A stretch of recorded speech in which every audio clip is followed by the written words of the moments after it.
Le 16 décembre 2016, pour la deuxième fois, l'opposition parlementaire, renforcée par l'arrivée du groupe ADP Maliba Sadi, dépose une motion de censure contre le gouvernement dirigé par Modibo Keïta. Nous, sous-signés, venons par la présente, en application des articles 78 et 80 de la Constitution du Mali en vigueur, et conformément à l'article 96 du règlement intérieur de l'Assemblée nationale, déposer une motion de censure contre le gouvernement du Premier ministre Modibo Keïta pour les motifs suivants. Consentement du gouvernement à autoriser l'Union européenne à refouler les Maliens de l'extérieur. Incapacité à assurer la sécurité dans le pays, notamment en accusant un retard injustifié pour la préparation et l'adoption d'une loi d'orientation sur la sécurité et au demeurant, en ne dotant pas conséquemment les forces de sécurité pour leur permettre de faire face aux périls sécuritaires. Incapacité à organiser des élections communales crédibles et sur toute l'étendue du territoire national. Malgré la longue liste d'attaques meurtrières et les nombreux actes de banditisme, le président Ibeka soutient que la paix n'a jamais été aussi proche des Maliens. J'ai aussi l'intime conviction que la paix n'a jamais été aussi proche. Dans l'interview qu'il a accordée aux journalistes dans le cadre de l'anniversaire de sa 3e année de gestion, Ibeka assure sereinement que depuis la signature de l'accord pour la paix et la réconciliation au Mali, les forces armées n'ont pas eu à faire face à quelques groupes armés qui se fut. Depuis la signature de l'accord pour la paix et la réconciliation au Mali, je ne sache pas qu'un seul jour, l'armée nationale du Mali ait été face à quelques groupes armés qui se fut.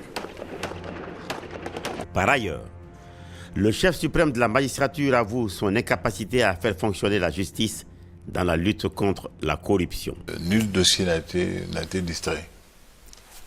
Tout ce que m'a été transmis pour être transmis à qui de droit l'a été. Dès lors, ce qui de droit doit faire ce qu'il doit faire.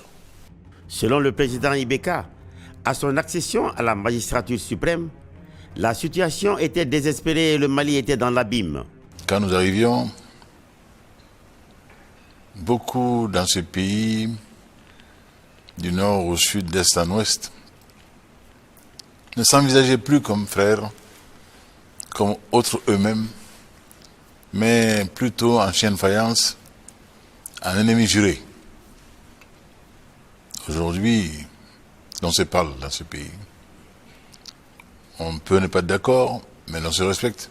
Pourtant, le 3 septembre 2013, lorsque le président Ibeka prêtait serment, on se rappelle qu'il y avait les accords de Ouagadougou qui rétablissaient l'intégrité des territoires maliens, qu'il y a eu des élections présidentielles sur toute l'étendue du territoire national, que le candidat Ibeka était allé battre campagne à Kidal, qu'en ce temps-là, le drapeau malien flottait toujours à Kidal, que l'armée malienne était à Kidal.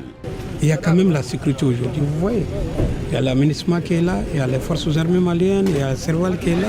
Que les institutions financières avaient confiance au Mali et que la communauté internationale était mobilisée pour le Mali. Le président par intérim Diongounda Traoré et son premier ministre avaient entamé les processus de remise sur pied du Mali.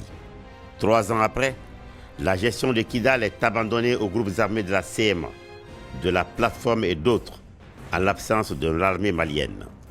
Des accords intercommunautaires sont signés entre les deux mouvements armés pour la gestion de la ville de Kidal sans que l'État y soit associé. Ces deux parties font fi de l'accord pour la paix et la réconciliation issu du processus d'Alger et réaffirment leur indéfectible attachement à l'accord d'Anefis comme pour annoncer le début de l'ère de la cogestion de Kidal.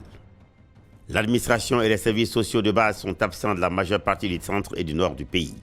Près de 2 ans après sa signature, l'accord d'Alger piétine.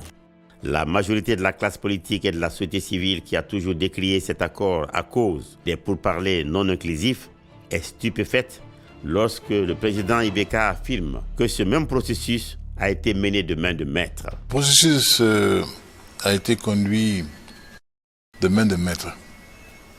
Face à l'incapacité notoire du président de la République et de son gouvernement à apporter des solutions aux problèmes des Maliens, l'opposition appelle de nouveau à la tenue de concertation nationale.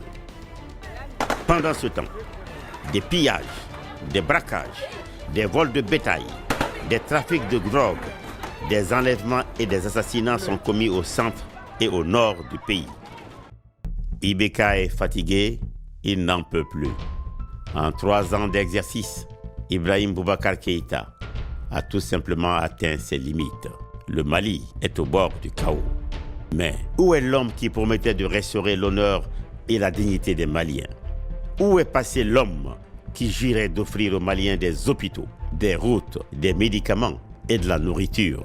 Dites-nous, où est cet homme qui prenait l'engagement d'assurer la sécurité individuelle et collective des Maliens? Où est donc passé ce président élu, avec plus de 77% des suffrages, qui promettait de restaurer l'autorité de l'État? Oui, où est le président qui promettait d'engager une lutte implacable contre la corruption et la délinquance financière? Aujourd'hui, les Maliens ont tout compris. Les Maliens ont surtout compris que c'est un homme sans vision, sans programme. Oui, c'est un homme qui n'a aucune solution aux problèmes du Mali qui préside aux destinées du pays.